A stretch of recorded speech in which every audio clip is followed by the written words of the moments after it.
Hello friends, स्वागत है आपका हमारे चैनल सफलता का अड्डा पर। और आज हमारी कंप्यूटर की क्लास नंबर 2, यानी कि इससे पहले हमारी एक क्लास आ चुकी है और आज हम इसके क्लास नंबर 2 के अंदर पढ़ेंगे क्या।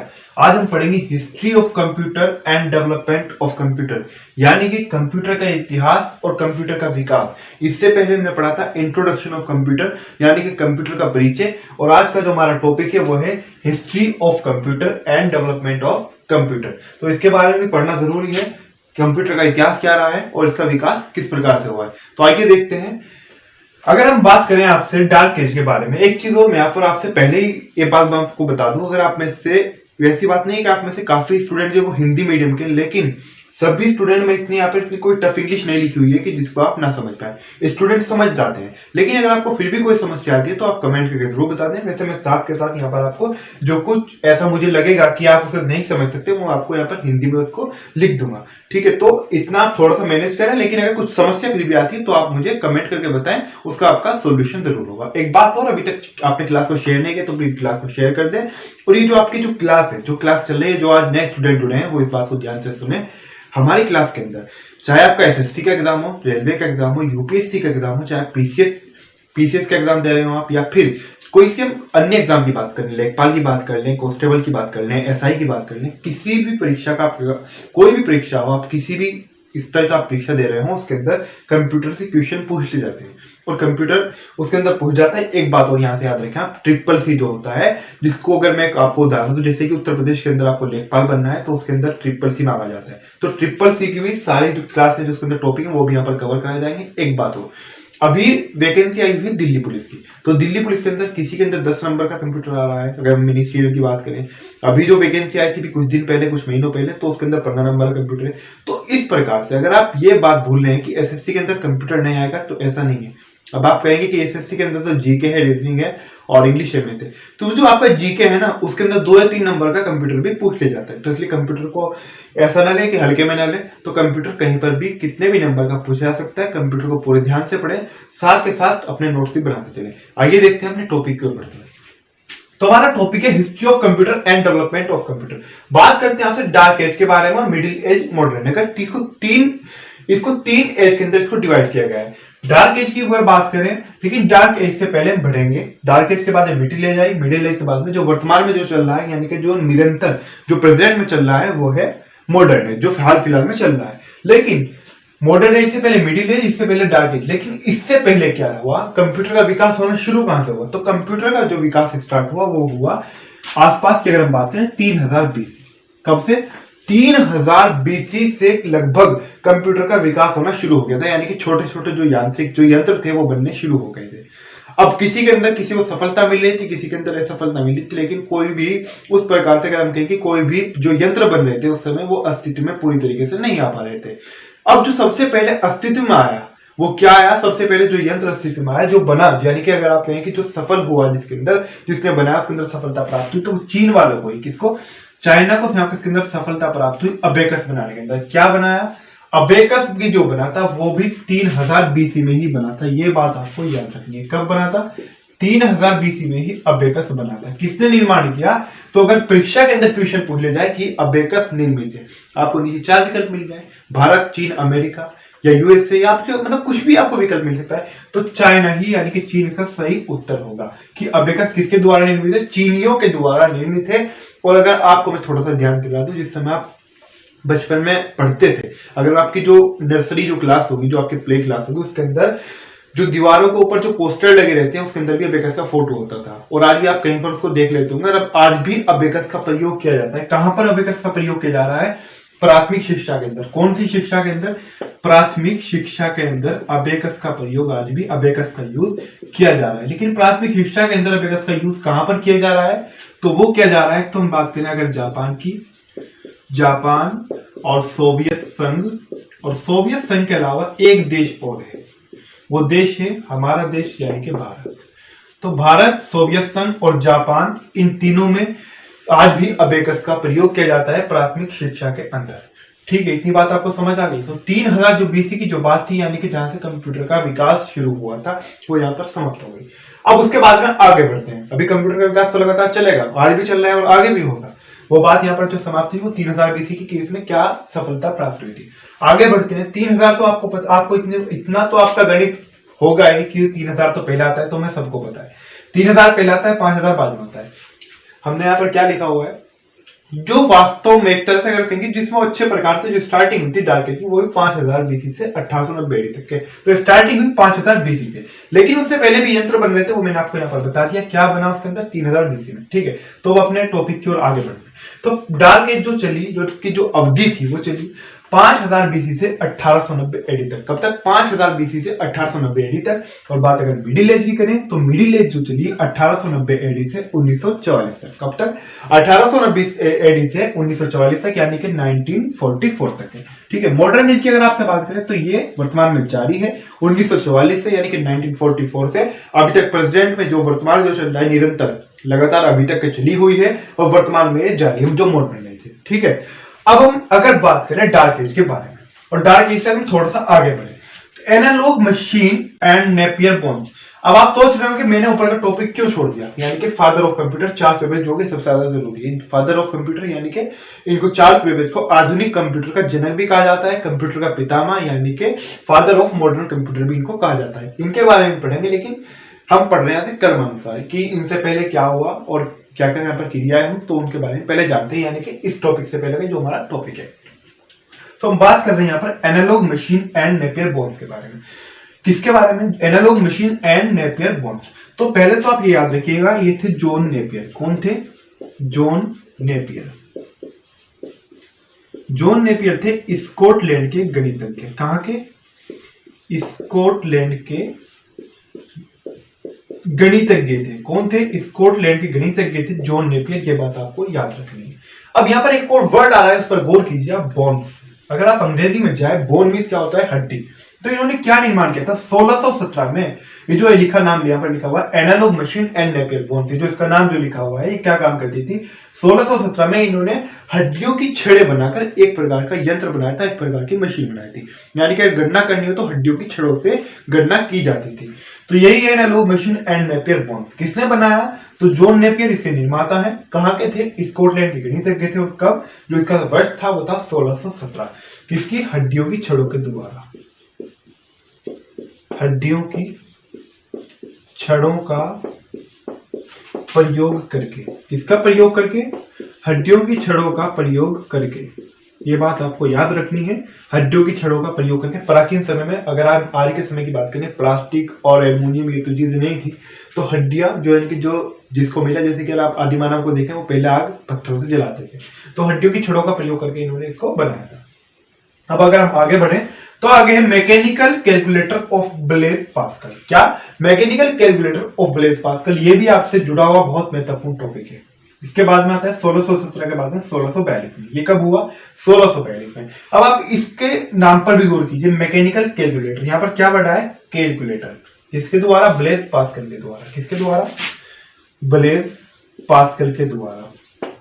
अभी जो मैं यहाँ पर आपको बात बता रहा था, अगर किसी को प्रॉब्लम हो रही है, वैसे आप में से मुझे नहीं लगता किसी को प्रॉब्लम होगी और हो भी नहीं रही होगी, क्योंकि इतनी इंग्लिश तो आज के समय में सब जानते हैं। ब्लेज पास्कल जिसे इंग्लिश में लिखना है यहाँ से लिख ले, और जो हिंदी में लिखना चाहता है वो यहाँ से लिख ले। ठीक है, इतनी बात समझ में आ रही है? तो क्लास को अभी तक शेयर नहीं किया है, अपने फ्रेंड के साथ में शेयर जरूर कर दें, क्लास को लाइक करें। और यहाँ पर बात कर रहे हैं कैलकुलेटर के बारे में। तो जो कैलकुलेटर जो है आज आपके लैपटॉप में भी है, कंप्यूटर में, मोबाइल में, हर जगह है। आपका कोई किसी भी तरह का मोबाइल हो, कीपैड का मोबाइल भी अगर आपका है तो उसके अंदर भी आपको कैलकुलेटर मिलेगा। तो जो कैलकुलेटर है जिसे आप आज के समय में कैलकुलेटर बोलते हो, ये क्या था उस समय? इसे बनाया था ब्लेज पास्कल ने। किसने बनाया था? तो ब्लेज पास्कल ने इसे बनाया था। ये बात आपको याद रखनी है, किसने बनाया था? ब्लेज पास्कल ने बनाया था। और उस समय इस कैलकुलेटर को क्या बोला जाता था, ये बात भी यहाँ पर, ये भी एक विषय है कि उस समय जब इन्होंने ब्लेज पास्कल ने कैलकुलेटर का निर्माण किया तो उस समय इसका नाम क्या था। तो उस समय जिस समय इन्होंने इसको बनाया तो उस समय इसका नाम था पास्क लाइन। क्या था? पास्क लाइन इसको बोला जाता था। क्या बोला जाता था? पास्क लाइन इसको बोला जाता था कैलकुलेटर को उस समय। यानी कि जो नाम, ये जो अटैच जो था, ये जो मिला हुआ था, ये इनके नाम से अटैच था ब्लेज पास्कल। यानी कि यहाँ से इस पास्कल से आप इसको पास्कल से याद भी रख सकते हैं, ब्लेज पास्कल। तो नाम आपको अभी तक याद भी होगा, अभी तक अनेक बार तो नाम मैंने इसको, कई बार तो नाम मैंने इसको बोल दिया है कि ब्लेज पास्कल। तो पास्कलिन आपको यहाँ से नाम रखना है, इन्हीं के नाम पर इसका नाम पास्कलिन पड़ा था। अगर परीक्षा के अंदर क्वेश्चन ऐसे भी पूछा जा सकता है आपके एग्जाम के अंदर कि कैलकुलेटर का पहले नाम क्या था। यानी जो इसका पहले नाम ले चुका है, यानी कि जिस समय इसका निर्माण हुआ था, जिस समय इसको इन्वेंट किया गया था, उस समय इसका नाम क्या था। तो पास्ट लाइन उस समय इसको कहा जाता था। कब की ये घटना है, यानी कि बना कब, जो इसके समय था वो बात है 1642 की। कब की, 1642।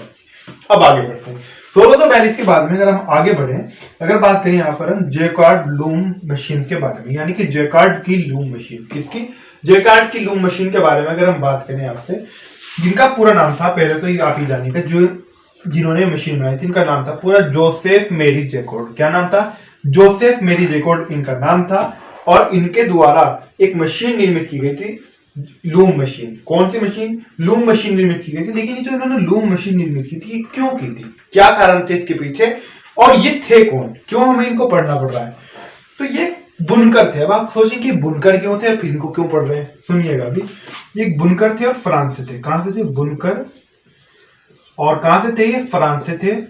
ये बात भी आपको याद रखनी है। और ये बुनकर होने के साथ साथ एक इंजीनियर भी थे, ये बात भी आपको याद रखनी है। इंजीनियर, कौन से इंजीनियर थे, वो बात भी आपको यहाँ पर याद रखनी है। तो ये जो इंजीनियर थे, हम जिनकी बात कर रहे हैं आपसे वर्तमान समय में, ये कौन से इंजीनियर थे। अगर आप में से किसी को अभी तक के पता है तो कमेंट करके बताएं, जब तक मैं यहाँ पर लिखूं। अगर पता है तो तुरंत लिख दें, नहीं तो फिर इतना लंबा समय आप मत लगाएं। ये कौन से इंजीनियर, तो ये जो इंजीनियर थे, यानी कि इन्होंने जो अपने काम की आसानी के लिए मशीन बनाई थी, ये थे टेक्सटाइल इंजीनियर। कौन से इंजीनियर, तो टेक्सटाइल इंजीनियर थे। यहाँ पर बुनकर भी थे, साथ साथ ये बुनाई का काम भी करते थे। और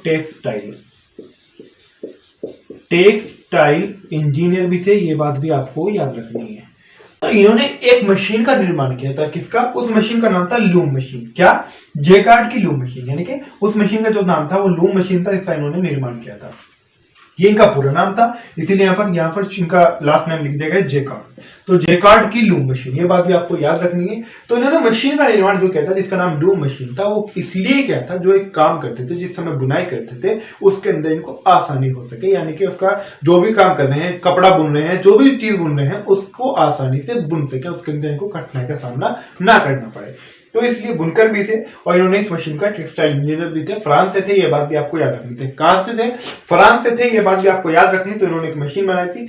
अब क्वेश्चन एक और पूछा जा सकता है कि इन्होंने जो लूम मशीन बनाई थी, ये बनाई थी कब, तो लूम मशीन बनाई थी इन्होंने 1801 में। कब, 1801 में इन्होंने सिर्फ एक मशीन बनाई थी। अब मैंने आपको फादर ऑफ कंप्यूटर से पहले ये सब क्यों पढ़ा है, वो आपको आगे समझ में आ जाएगा। ठीक है, तो अब हम बढ़ते हैं अपने आगे, जो हमारा आगे टॉपिक है उसकी ओर बढ़ते हैं। मैडम अगस्टा के बारे में पढ़ेंगे, अगस्टा एडा के बारे में, इनके बारे में थोड़ा बात करेंगे। पहले पढ़ते हैं difference engine and analytical engine of Charles Babbage. क्या, difference engine and analytical engine of Charles Babbage, यानी कि father of computer Charles Babbage की बात करें जब भी, अगर आप छोटे से बच्चे को भी देखेंगे उसे भी पता रहता है कि कंप्यूटर का पितामह, कंप्यूटर का जनक, फादर ऑफ कंप्यूटर किसे कहा जाता है, तो एकदम नाम याद रहता है चार्ल्स बेबेज। चार्ल्स बेबेज को वास्तव में इन्होंने कंप्यूटर के इतिहास में इनका एक ऐसा योगदान है, वास्तव में इनका कार्य जो है वो, हम उसके लिए जो सराहनीय जो शब्द है वो भी छोटा है। तो इन्होंने जो काम किया उसका वास्तव में मतलब उनका अगर एक्चुअली देखें तो काफी उसका बहुत ज्यादा स्तर तक आप कल्पना नहीं कर सकते, इनका इतना बड़ा योगदान है, आप सोच नहीं सकते।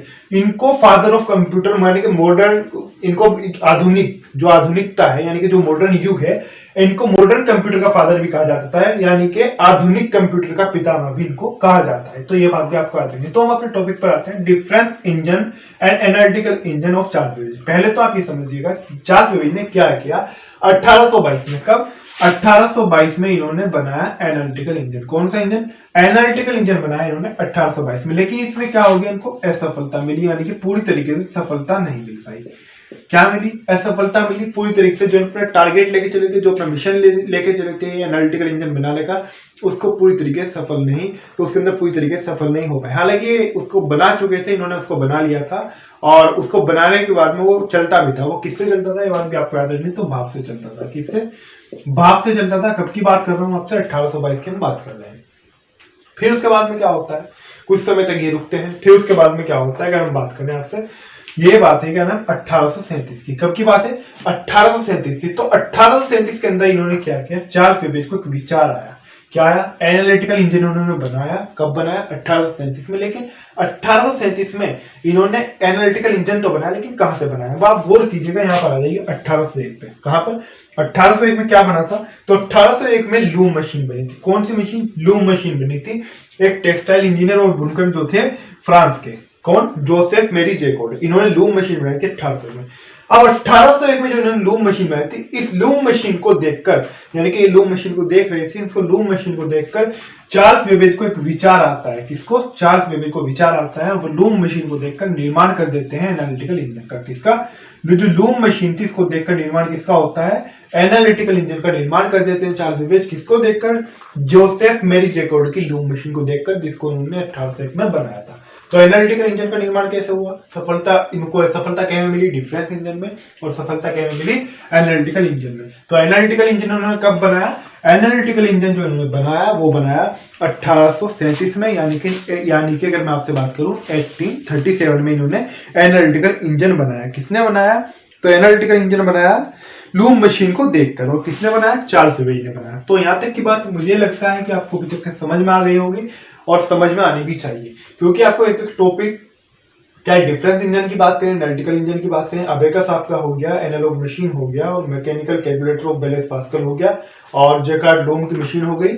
और इसके बाद में यहाँ पर पढ़ेंगे अगस्टा एडा के बारे में, कि ये जो अगस्टा एडा थी ये कौन थी, इन्होंने क्या किया था। अगस्टा एडा की अगर मैं आपसे बात करूं तो इनको सम्मान देने के लिए एक भाषा भी विकसित की गई है। कौन सी भाषा, यहाँ तक का जो टॉपिक था, जो ये तो था डिफरेंस इंजन के बारे में, ये कब बना, 1822 में, ये हमारा पूरा हो चुका है। तो हम बात करते हैं मैडम अगस्टा की।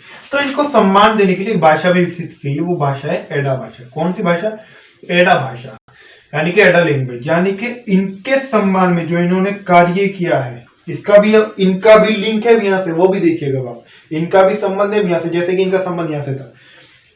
तो अगस्टा एडा ने क्या किया कि इनके संबंध में इनको सम्मान देने के लिए एक भाषा को, एक जो भाषा थी, यानी कि जो भाषा बनाई गई, उनको उस मैडम के नाम पर, उन व्यक्ति के नाम पर, महिला के नाम पर उस भाषा को कर दिया गया। ऐसा क्या हुआ, ऐसा उन्होंने कौन सा मान कार्य किया हुआ, तो इन्होंने क्या किया था, जो इनका एनालिटिकल इंजन बना था चार्ल्स बेबेज का, जिसका विचार, जिसको उन्होंने देखकर लूम मशीन से, यानी कि जो जोसेफ मेरी जैकोड के 1801 में जिन्होंने लूम मशीन बनाई थी, जिसको देखकर उनको इन्होंने एनालिटिकल इंजन को बनाया। इस एनालिटिकल इंजन में प्रोग्राम देने वाली, क्या देने वाली, प्रोग्राम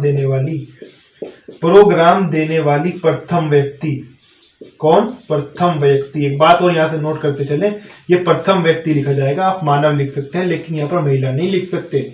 तो महिला क्यों नहीं लिख सकते, उसका भी कारण है, वही बता रहा हूं, पहले समझिए। एनालिटिकल इंजन में प्रोग्राम देने वाली प्रथम महिला, प्रथम व्यक्ति कौन थी, अगस्टा एडा। कौन थी, अगस्टा एडा थी। और ये जो उन्होंने प्रोग्राम दिया था, ये कब दिया था, 1842 में, 1842 में। कब दिया था, 1842 में इन्होंने ये प्रोग्राम दिया था। कब दिया था, 1842 में। और प्रोग्राम क्या में दिया था, एनालिटिकल इंजन में दिया था। ये बात भी आपको याद रखनी है। अब इनको मैं आपको भी एक बात बता रहा था, प्रथम व्यक्ति और प्रथम मानव कह सकते हैं, प्रथम महिला नहीं कह सकते। प्रथम महिला भी कहिएगा अगर उसके बाद में कोई महिला आ जाए, लेकिन बात सुनिएगा, क्योंकि इनसे पहले यानी कि अगस्टा एडा से पहले किसी ने प्रोग्राम ही नहीं दिया था। अब आप प्रथम महिला तो वहां पर लिखेंगे ना जहां उससे पहले उस काम को कोई पुरुष कर चुका हो, लेकिन प्रथम व्यक्ति, पहले मानव ने यह काम किया कि जो इनका एनालिटिकल इंजन था इसके अंदर इन्होंने प्रोग्राम दिया। तो ये बात आपको याद रखनी, किसका एनालिटिकल इंजन था, चार्ल्स बेबेज का। और इनको इसका विचार कहां से आया था, तो इनको इसका विचार जो आया था, वो विचार कहां से आया था, वो विचार आया था इनको कहां से, जो लूम मशीन थी। लूम मशीन किसकी थी, जोसेफ मेरी जैकोड की। किसकी थी, तो लूम मशीन थी जोसेफ मेरी जैकोड की। ये बात भी आपको याद रखनी है। और ये जो मशीन बनी थी, ये मशीन कब बनी थी ये बताइए। तो ये मशीन मैंने आपको भी जैसा कि यहाँ पर नीचे लिखवाया है, ये मशीन बनी थी 1801 में। कब बनी थी, 1801 में। इस मशीन को बनाया था, किसने बनाया था मशीन को, तो इस मशीन को जो बनाया था वो बनाया था जोसेफ मेरी जैकोड ने। तो इतनी बात आपको अभी तक के समझ में आ गई। अभी तक हमारे यहाँ तक के टॉपिक क्लियर हो गए। इसके अंदर हमने क्या क्या पढ़ा, तो ये अभी तक हम बात कर रहे थे डार्क एज के बारे में। किसके बारे में, डार्क एज हमारी यहाँ पे पूरी हो जाती है लगभग, और उसके बाद में हम आगे बढ़ेंगे मिडिल एज की। यहाँ पर अपनी बात करेंगे, किसकी बात करेंगे, मिडिल एज की। डार्क एज में से अगर मैं आपका थोड़ा सा एक बार अगर आप चाहें तो मैं बताऊं, लेकिन मैंने आपको अच्छी तरह समझा दिया है। कंप्यूटर का विकास मैंने आपको बताया था 3000 BC के आसपास होना शुरू हुआ, और फिर उसके बाद में यहाँ पर अबेकस बना। अबेकस को किसने बनाया? चाइना के लोगों ने, यानी कि चीन के द्वारा निर्मित किया गया। वर्तमान समय में भी ये प्राथमिक शिक्षा के अंदर इस्तेमाल किया जाता है। किसकी? भारत के अंदर भी इस्तेमाल किया जा रहा है, सोवियत संघ में भी और जापान के अंदर भी। उसके बाद में हमने क्या पढ़ा? जॉन नेपियर पढ़ा, जिन्होंने, जो स्कॉटलैंड के वैज्ञानिक थे और जिन्होंने हड्डियों की छड़ों का प्रयोग करके एक ये मशीन बनाई थी। ठीक है। उसके बाद में क्या पढ़ा? मैकेनिकल कैलकुलेटर और ब्लेज पास्कल, यानी कि जो कैलकुलेटर का हम प्रयोग करते हैं उस समय को क्या बोला जाता था? Pascal line. कब बनी थी? 1642 में। बाद में हमने इनके बारे में अच्छी तरह से अभी पढ़ लिया, मैंने आपको अभी बताया इनके बारे में, तो आपको अभी तक याद भी हो गया होगा। 1801 में जोसेफ मैरी जैकोब ने लूम मशीन बनाई थी, जिसका यानी कि देखकर विचार इन्होंने चार्ल्स बेबेज को आया, फादर ऑफ कंप्यूटर को, और फिर इन्होंने इसको देखकर एनालिटिकल इंजन बनाया। एनालिटिकल इंजन में सबसे पहले प्रोग्राम देने वाला कौन था? अगस्टा एडा, जिनके सम्मान में एक भाषा, एक लैंग्वेज भी विकसित की गई, डेवलप की गई, एडा भाषा। कब? 1842 में इन्होंने इसके अंदर प्रोग्राम दिया था, और इसके अंदर डिफरेंस इंजन तो था। 1822 में इसके अंदर इनको पूरी तरीके से सफलता नहीं मिल पाई थी, और ये भाप से चलता था। कैसे चलता था? तो डिफरेंस इंजन जो था ये भाप से चलता था। अब हम आगे बढ़ते हैं, अब मिडिल एज के बारे में बात करते हैं। तो इतना आपको अभी तक के समझ में आ गया होगा बहुत अच्छी तरीके से। और अभी तक के अगर आप में से कुछ स्टूडेंट ऐसे हैं जिन्होंने सब्सक्राइब नहीं किया चैनल को, तो प्लीज जरूर सब्सक्राइब कर दें, और सब्सक्राइब पूरी तरीके से करें। ये नहीं कि आपने उसको सब्सक्राइब का जो बटन होता है उसे टच किया, छोड़ दिया। पूरी तरीके से सब्सक्राइब करें। उससे पूरी तरीके से सब्सक्राइब ना करने से देखिएगा आपका ही नुकसान है। अब नुकसान क्या है? क्योंकि हमारी जो भी वीडियो आती है, जो भी क्लास आती है, उसका नोटिफिकेशन सबसे पहले, उसकी सूचना आपको नहीं मिलेगी, और सूचना मिलेगी भी नहीं। इसलिए पूरी तरीके से सब्सक्राइब करें, सब्सक्राइब पूरी तरीके से करें। और अभी तक वीडियो को लाइक नहीं किया तो लाइक कर दें, और अपने कोई भी फ्रेंड के साथ में, आपके पास कोई ग्रुप है टेलीग्राम पर, व्हाट्सएप पर, कहीं पर शेयर नहीं किया तो वहां सभी प्लेटफॉर्म पर शेयर कर दें। तो अभी तक मुझे उम्मीद है आपने शेयर कर दिया होगा और वीडियो को लाइक भी कर दिया होगा। सब्सक्राइब जिस स्टूडेंट ने अभी तक नहीं किया है उन्होंने इसको, हमारे चैनल को, यानी कि सफलता कंटेंट को, जिसका मिशन है कि आपको सफल बनाना, आपको सरकारी नौकरी दिलाना, आपको हर क्षेत्र में, आपको हर फील्ड के अंदर सफल बनाना, तो उसको सब्सक्राइब भी आपने अभी तक कर दिया होगा। अब हम बात करते हैं आपसे मिडिल एज के बारे में। किसके बारे में?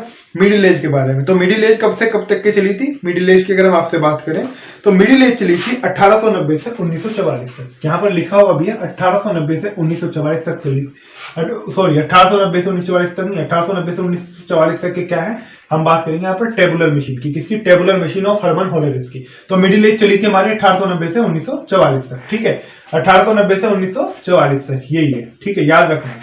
तो 1890 से, मैं आपको देख रहा था, 1890 से 1944 तक मिडिल एज चलिए। मिडिल एज की हम बात करें, tabular machine of Herman Hollerith. क्या? Tabular machine of Herman Hollerith. ये टेबुलर मशीन क्या थी? ये क्या काम करती थी? किसकी थी? हर्मन होलेरिस। पहले आप यहाँ पर नाम याद रख लीजिए, ये एक अलग है, हर्मन होलेरिस, यानी कि इनकी मशीन थी। ये जो मशीन थी क्या कार्य करती थी? क्या ये जो मशीन थी टेबुलर मशीन, ये जनगणना का कार्य करती थी। किसका कार्य करती थी? जनगणना का कार्य करती थी। और जनगणना का कार्य कहां पर करती थी? तो यूएसए के अंदर। कहां पर? यूएसए के अंदर। लेकिन ये जो टेबुलर मशीन की अगर मैं आपसे बात करता हूं तो यूएसए के अंदर की यहां पर बात हो रही है। तो यूएसए के अंदर ये कार्यरत थे। कौन थे कार्यरत? यूएसए के अंदर हर्मन होलेरिस जो थे ये कार्यरत थे, यानी कि वहां पर ये काम करते थे। अब इनको बुलाया भी वहां पर गया था। कहां पर बुलाया गया था? इनको बुलाया गया था यूएसए के अंदर। क्या करने के लिए? जनगणना के लिए। यानी कि आप जनगणना आइए और जनगणना का समापन, जनगणना शुरू कीजिए, उसका समापन कीजिए। तो लगभग 2.5 साल के अंदर इन्होंने जनगणना को वहां पर समाप्त भी करा दिया। अब पूरे जीवन तो अपने इसी को लेकर नहीं बैठ सकते थे, तो इन्होंने क्या किया? इन्होंने मशीनें बनाना शुरू कर दिया। क्या? मशीनों का निर्माण इन्होंने शुरू कर दिया। अब ये क्या करते थे? हर्मन होलेरिस जो थे ये मशीनें बनाते थे और बेचते थे। और ये जो मैं आपको भी बता रहा था, ये यूएसए की बात, तो यूएसए के अंदर की जनगणना भी चल रही थी। अगर पूरे विश्व की कहीं पर बात की जाए तो पूरे विश्व के अंदर सबसे पहले जो जनगणना हुई थी वो भी यूएसए के द्वारा ही शुरू की गई थी। ये बात भी आपको याद रखनी है। किसके द्वारा? तो यूएसए के द्वारा इसे शुरू किया गया था। फिर उसके बाद में क्या होता है? ये बात तो थी स्टार्टिंग। फिर उसके बाद में क्या होता है? लगभग 1896 में। कब? 1896 के अंदर मैंने आपको जैसा कि अभी बताया कि पूरे जीवन तो इनको जनगणना नहीं करनी थी। क्या इनकी जो जीवन था, जो इनका जीवनचर्या थी, वो इसके ऊपर पूरी तरह से निर्भर नहीं हो सकती थी। तो इन्होंने 1896 में क्या करा? इन्होंने कंपनी बनाई। क्या किया? एक कंपनी बनाई। अब इन्होंने कंपनी बनाई, उससे पहले मैंने आपको भी बताया कि ये अपनी मशीनें बना रहे थे, इंजन बना रहे थे, बेच रहे थे, इनकी दिनचर्या चल रही थी। उन्होंने अपनी कंपनी बना ली, उसके माध्यम से अपनी मशीनें वगैरह बेचने लगे। फिर उसके बाद में इन्होंने क्या हुआ? इन्होंने जो मशीन जो बना रहे थे उस मशीन के अंदर क्या था, उस मशीन के अंदर अगर उस कंपनी के अंदर अगर पूछ लेता है आपसे कि 1896 के जो कंपनी थी, 1896 में जो कंपनी बनाई हरमन होलेरिथ ने, उसके अंदर जो मशीनें बनाते थे, क्या उसके अंदर जो ये मशीनें बनाते थे, ये जो मशीनें थी इनमें किसका उपयोग होता था, यानी कि इसके अंदर प्रयोग किसका होता था, यानी कि यूज किसका होता था इनके अंदर, तो इनके अंदर यूज होता था पंच कार्ड का। किसका? पंच कार्ड का यूज होता था, पंच कार्ड का इसके अंदर इस्तेमाल होता था जो इन्होंने कंपनी बनाई थी, उस कंपनी के दौरान जो ये इंजन बना रहे थे, यानी कि जिनको ये बेच रहे थे, तो किसका उपयोग होता था, तो उनके अंदर पंच कार्ड का उपयोग होता था। ये बात भी आपको विशेष रूप से याद रखनी है, एक भी बात आपको यहाँ पर नहीं भूलनी है। फिर उसके बाद थोड़ा सा बदलाव आता है इनके जीवन में, जैसे कि आपके भी आ सकता है, हमारे भी आ सकता है, किसी के भी जीवन में आ सकता है। 1896 से आ जाइए आप 1924 पर। कब? 1924 में क्या किया इन्होंने, जो इनकी कंपनी थी, जो कंपनी थी ये, इसका विलय हो गया। क्या हो गया?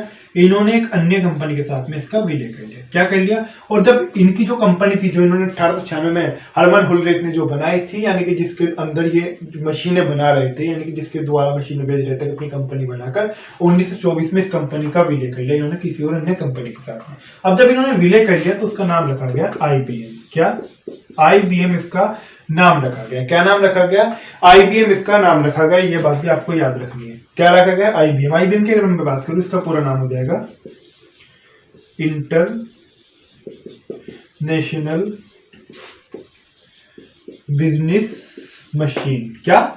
इंटरनेशनल बिजनेस मशीन, ये इसका पूरा नाम हो जाएगा। हालांकि एक चीज और, इंटरनेशनल बिजनेस मशीन आप इसको कॉर्पोरेशन भी बाद में लिख सकते हैं, कॉर्पोरेशन, ये भी आप इसके बाद में लिख सकते हैं। तो पूरा नाम क्या है इसका? वैसे IBM का इंटरनेशनल बिजनेस मशीन, लेकिन जो इनकी कंपनी थी इसका पूरा नाम था इंटरनेशनल बिजनेस मशीन कॉर्पोरेशन। ये बात आपको याद रखनी है। और इन्होंने जब इनकी कंपनी का विलय हो गया था तो नाम क्या रखा गया था? IBM इसका नाम रखा गया था। क्या रखा गया था? IBM इसका नाम रखा गया था। ये बात को अभी तक आपको अच्छी तरीके से याद भी हो गई होगी। तो बात कर रहे हैं अब हम इसमें, अगर हम इसमें आगे बढ़े, एक बात और यहाँ से आप याद कर दीजिए, उपयोग किसका होता था? पंच कार्ड का उपयोग होता था और टेबुलर मशीन। और ये कहां पर कार्यरत थे? ये यूएसए के अंदर कार्यरत थे। कहां पर? यूएसए के अंदर ये कार्यरत थे। कहां के वैज्ञानिक थे? यूएसए के थे। और कहां पर वहां पर कार्यरत थे? जनगणना विभाग के अंदर, यानी कि वहां पर जनगणना ही कर रहे थे और उसके लिए इनको यूएसए, यानी कि इन्होंने जो जनगणना विभाग था यूएसए का, उसने इनको बुलाया था। ये बात आपको याद रखनी। तो टेबुलर मशीन और ये जो मिडिल क्लास का, मिडिल एज का जो ये वाला पार्ट जो था, tabular machine of Herman Hollerith, यहाँ पे पूरा होता है। इसमें ये आगे बढ़ते हैं। अब बात करते हैं हम आपसे एटनस ऑफ बेरी कंप्यूटर के बारे में। किसके बारे में? एटनस ऑफ बेरी कंप्यूटर के बारे में।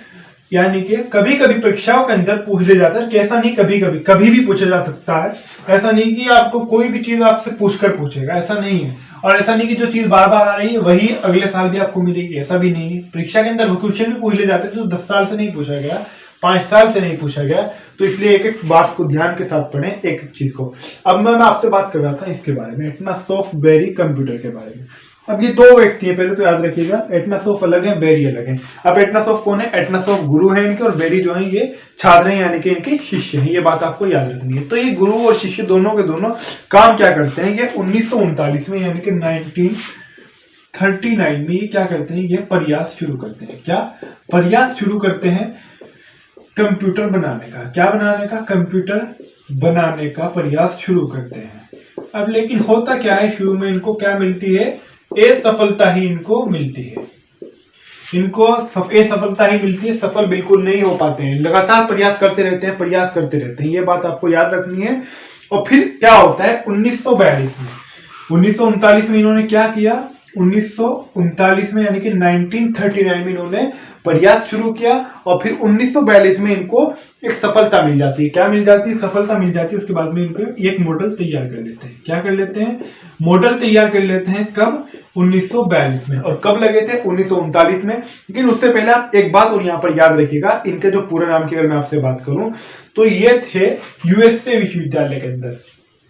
कहां पर? यूएसए विश्वविद्यालय के अंदर, यानी कि यूएसए यूनिवर्सिटी के अंदर ये थे टीचर। कौन थे? यानी कि ये गुरु थे, सॉरी, ये एटनासोफ। तो इनका पूरा नाम क्या है? इनका पूरा नाम है डॉक्टर जॉन एटनासोफ। मैं यहाँ पर हिंदी में भी लिख रहा हूं, डॉक्टर जॉन एटनासोफ। क्या? एटनासोफ। और जो इनके जो छात्र हैं, जो शिष्य हैं, जैसा कि मैंने आपको यहाँ पर भी बताया, बेरी, इनका पूरा नाम है, ये है टीचर, ठीक है, ये है टीचर। और जो इनके स्टूडेंट हैं वो है बेरी, उनका नाम है ई बेरी, क्या, ई बेरी, ये इनके छात्र हैं, क्या है, छात्र हैं। तो ये दोनों ही इन्होंने यूएसए विश्वविद्यालय के टीचर डॉक्टर जॉन एटनासॉफ, वे यूएसए विश्वविद्यालय यानी कि यूनिवर्सिटी के छात्र ई बेरी ने मिलकर प्रयास शुरू किया 1939 में, और कंप्यूटर बनाने में इनको एक सफलता मिली। फिर 1942 में ये क्या कर लेते हैं, 1942 के अंदर इनको थोड़ी बहुत सफलता मिलती है और ये इनका मॉडल बनकर तैयार हो जाता है। इस मॉडल के अंदर इन्होंने क्या किया था, इस मॉडल के अंदर एक तो इसका प्रयोग जो किया गया था, वो प्रयोग किया गया था इसके अंदर, प्रयोग किया गया था इसके अंदर वैक्यूम ट्यूब का, किसका, वैक्यूम ट्यूब का, जो इनका मॉडल बनकर तैयार हुआ था, किसका, वैक्यूम ट्यूब का प्रयोग किया गया था। ये बात आपको याद रखनी है। एक बात और यहां से, ये जो इनका सिस्टम था वो बाइनरी पर आधारित था, किस पर, बाइनरी पर आधारित था, किस पर आधारित था, बाइनरी पर आधारित था। क्या, जो इनका मॉडल तैयार हुआ था जिसमें इनको सफलता मिल गई थी 1942 के अंदर, बाइनरी पर आधारित था और वैक्यूम ट्यूब का इसके अंदर प्रयोग हुआ था। ये बात भी आपको याद रखनी है, ठीक है।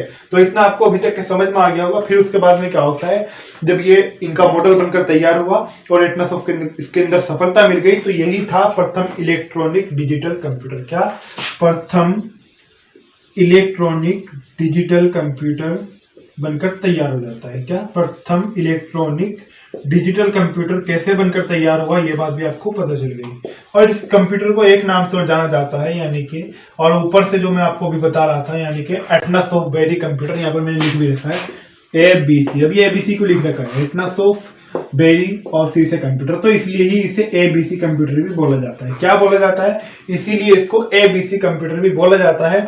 ये बात भी आपको याद रखनी है। कौन, क्या बोला जाता है, एबीसी कंप्यूटर, ठीक है। तो हमारा जो मिडिल एज था वो यहाँ पे पूरा होता है एबीसी कंप्यूटर पे। अब हम बढ़ते हैं आगे, यानी कि मॉडर्न एज की ओर। हम बढ़ते हैं आधुनिक युग, आप इसे कह सकते हैं। कौन सा युग, आधुनिक युग, यानी कि आज का युग, यानी कि जो अभी तक चल रहा है। ये चला 1890 से 1944 तक मिडिल एज, और जैसे कि जब मैंने आपको यहाँ पे भी बताया था। और जो मॉडर्न एज जो है ये चल रही है 1944 से वर्तमान तक के, यानी कि जो हाल तक का, जो मतलब हाल फिलहाल का जो समय चल रहा है अभी तक का, और जो आगे चल रहा है, तो उसके अंदर ये है मॉडर्न एज। क्या है ये मॉडर्न एज है। ये बात आपको याद रखनी है, यानी कि जो वर्तमान में जो निरंतर जो चल रहा है, तो ये मॉडर्न एज के अंदर आ जाता है। आज मॉडर्न एज में से जितना भी संभव होगा वो मैं यहाँ पर पूरा करने का प्रयास करूंगा, और फिर उसके बाद में जो हमारा रह जाएगा शेष, उसको कल नया टॉपिक बनाकर, यानी कि वर्तमान समय में कंप्यूटर का विकास, वर्तमान में कंप्यूटर का विकास, उसको कल उसके साथ में पूरा कर देंगे। नहीं तो इसके बाद में जो मेरा आपको पूरा करा, जो इसके बाद में जो मेरा आपको चैप्टर कराने का रहा था, वो टॉपिक था आपका कंप्यूटर की पीढ़ियां। जो कंप्यूटर की यानी कि जनरेशन है वो कराने का इरादा था, लेकिन वो छोटा सा चैप्टर है, इतना बड़ा नहीं होगा, इससे आधे से भी कम है। तो एक बार कल उसके अंदर उसको पूरा कर लेंगे कि वर्तमान में कंप्यूटर का विकास कैसे हो रहा है। लेकिन जो वर्तमान की अगर हम बात करें कि जैसे कि कोई ऐप आ रहा है या फिर कोई नई एप्लीकेशन आ रही है, उन सारी चीज तो बाद में हम करेंगे ही, सबसे बाद में जब हमारा पूरा कोर्स कंप्लीट हो जाएगा। तो अब हम बात कर रहे हैं किसके बारे में, अब हम बात कर रहे हैं यहाँ पर आपसे मॉडर्न एज के बारे में। किसके बारे में, मॉडर्न एज के बारे में। मॉडर्न एज से आपको एक बात और यहाँ पर याद रखनी है, जो 1930 से 1940 का जो टाइम था, वो एक इसके लिए बहुत अच्छा इसके लिए युग रहा है, यानी कि बहुत अच्छा इसके लिए समय रहा है। किसके लिए, जो यानी कि वर्तमान का जो समय चल रहा है। क्योंकि उस दौरान क्या रहा, उस दौरान बाजारों के अंदर कई प्रकार के कंप्यूटर आते हैं और उनके अंदर बहुत सारे कंप्यूटर बिकते भी हैं, और उस दौरान कई अलग अलग प्रकार के नए तरह के प्रयोग भी हुए हैं। तो ये बात भी आपको याद रखनी है। उस दौरान जो है कंप्यूटर का, अगर आप कहें कि सर्वाधिक विकास हुआ है किस युग में, 1930 से 1940 की अगर मैं आपसे बात करूं, क्या कंप्यूटर का सर्वाधिक विकास, या फिर आप ऐसे मान सकते हैं कंप्यूटर बाजारों में आए। मैंने आपको जैसा अभी बताया, कंप्यूटर बाजारों में आए सर्वाधिक रूप से, यानी कि सबसे ज्यादा। ये बात भी आप याद रखें। तो सर्वाधिक रूप से यानी कि बहुत ज्यादा कंप्यूटर आए। 1930 से 1940 का एक दौर रहा, वो बहुत अच्छा दौर रहा। लेकिन उसके बाद में क्या हुआ, 1936 की अगर हम बात करें, जिसके अंदर इंपॉर्टेंट है, कोनार्ड जूजे एक जर्मन इंजीनियर। कौन, कोनार्ड जूजे। कोनार्ड जूजे थे एक जर्मन इंजीनियर। कौन थे, जर्मन इंजीनियर थे। ये बात आपको याद रखनी है। और 1936 की मैं आपसे यहाँ बात कर रहा हूँ, क्या 1936 की मैं आपसे यहाँ पर बात कर रहा हूँ। तो एक मॉडल यांत्रिक तैयार करते हैं जिसका नाम होता है क्या तैयार करते हैं? मॉडल यांत्रिक। तो मॉडल यांत्रिक जो होता है, ये इनका मॉडल यांत्रिक का नाम अगर मैं आपको बताऊं, ये होता है कंप्यूटर Z1। कौन सा कंप्यूटर? Computer Z1। फिर क्या होता है, जैसे कि कोई एक श्रेणी चल जाती है, एक सीरीज चल जाती है, फिर जो Z1 है, जो Z की जब सीरीज चल गई, उसके बाद में इसका धीरे धीरे विकास होता गया, और फिर उसके बाद में Z के बाद में अगर बात करूं, जैसे Z2, Z सीरीज, Z4, इसी प्रकार से जो कंप्यूटर थे वो इस श्रेणी के अनुसार यानी कि अलग अलग बाद में आते गए Z के बाद में। और किसके द्वारा? वैज्ञानिक जूजे के द्वारा। किसके द्वारा? कोर्नाड जूजे के द्वारा, जो कि जर्मन इंजीनियर भी थे। ये बात आपको यहाँ पर याद रखनी है, ठीक है। तो उसके बाद में का निर्माण चलता रहता है, और उसके बाद में अगर हम बात करें इससे थोड़ा सा और अगर आगे बढ़े, 1944 में क्या होता है? 1944 यानी कि 1944 की अगर आपसे बात करें, इस दौरान क्या हुआ था, तो प्रोफेसर एनिएक ने क्या कहता, अब यहाँ पर आईबीएम कंपनी का जिक्र आने वाला है, जिस आईबीएम कंपनी का हमने अब यहाँ पर जिक्र किया था, इंटरनेशनल बिजनेस मशीन का। किसने? प्रोफेसर एनिएक ने। तो प्रोफेसर एनिएक की अगर हम बात करें, तो इन्होंने आईबीएम यानी कि इंटरनेशनल बिजनेस मशीन, उसी की बात कर रहा हूं जिसको मैंने आपको बताया था, इंटरनेशनल बिजनेस मशीन कॉर्पोरेशन, जिस कंपनी का जब विलय हो गया था तो उसका उससे नाम भी लिखा गया था, जो हर्मन होलिक की, जब मैं आया था आपको, मैं इनके बारे में पढ़ा रहा था, ठीक है, आपको याद आ गया होगा। तो आईबीएम के साथ में ये विलय करते हैं। किसके साथ में? आईबीएम के साथ में उन्होंने विलय किया था। तो ये भी कुछ ऐसे ही करते हैं। डॉक्टर जो प्रोफेसर एनिएक होते हैं, ये पूरी तरीके से विलय नहीं करते, लेकिन उसके साथ मिलकर। किसके साथ? आईबीएम के साथ मिलकर, यानी कि इंटरनेशनल बिजनेस जो कंपनी होती है, यानी कि जब अब तो कंपनी उनकी हो गई थी, वो जिसके साथ भी वो मिले होंगे। तो 1944 में आईबीएम के साथ मिलकर प्रोफेसर एनिएक ने, किसने? प्रोफेसर एनिएक ने पहला इलेक्ट्रॉनिक कंप्यूटर बनाया। किसके साथ? प्रथम इलेक्ट्रॉनिक कंप्यूटर, यानी कि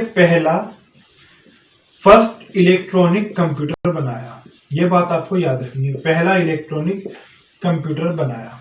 अब जब पहला इलेक्ट्रॉनिक कंप्यूटर बनाया, ये जो कंप्यूटर था, ये मैं आपको यहाँ पर क्यों पढ़ा रहा हूँ, क्यों इंपॉर्टेंट है, और ये क्या, इससे पहले मैंने आपको ये बात क्यों बताई, आईबीएम का क्योंकि जिक्र आप वहां से भी समझ गए होंगे। प्रथम इलेक्ट्रॉनिक कंप्यूटर, ये जो कंप्यूटर था, अब याद आता है जो मैंने यहाँ पर अभी लिखा हुआ था, आपको याद होगा भाई, मैंने आपको बताया था कि एक भाषा, उनको सम्मान के लिए एक भाषा दी गई थी, एडा, जो लैंग्वेज उनके नाम पर कर दी गई थी, ठीक है। तो यानी कि अगस्टा एडा की हम बात कर रहे हैं। अब अगस्टा एडा का यहाँ पर क्या संबंध आ जाता है, यानी कि जो प्रथम इलेक्ट्रॉनिक कंप्यूटर था, जिसे आईबीएम के साथ मिलकर प्रोफेसर एनिएक ने 1944 में बनाया था। तो ये जो कंप्यूटर जो बना था, ये डॉक्टर जो लेडी एडा थी, उनके द्वारा जो विकसित निर्देश थे, उनके ऊपर काम करता था। किसके द्वारा? एडा के द्वारा विकसित निर्देशों पर काम करता था।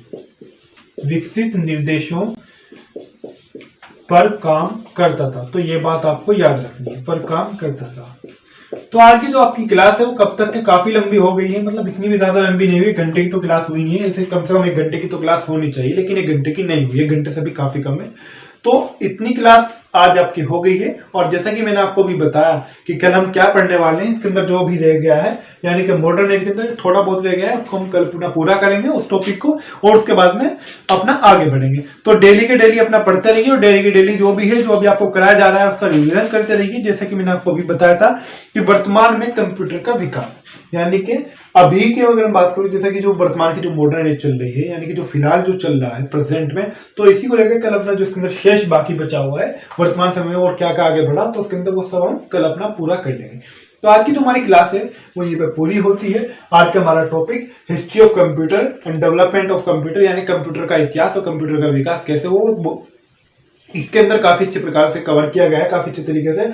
और इससे पहले हमारा जो था, इससे पहले जो क्लास थी वो थी इंट्रोडक्शन ऑफ कंप्यूटर। जिस स्टूडेंट ने उस क्लास को नहीं लिया है तो उस क्लास को जरूर ले लें, और इस साथ ही साथ इस क्लास को भी और उस क्लास को भी शेयर तो करना बिल्कुल भी ना भूलें। उस क्लास को भी शेयर करें और उस क्लास को भी जरूर शेयर करें।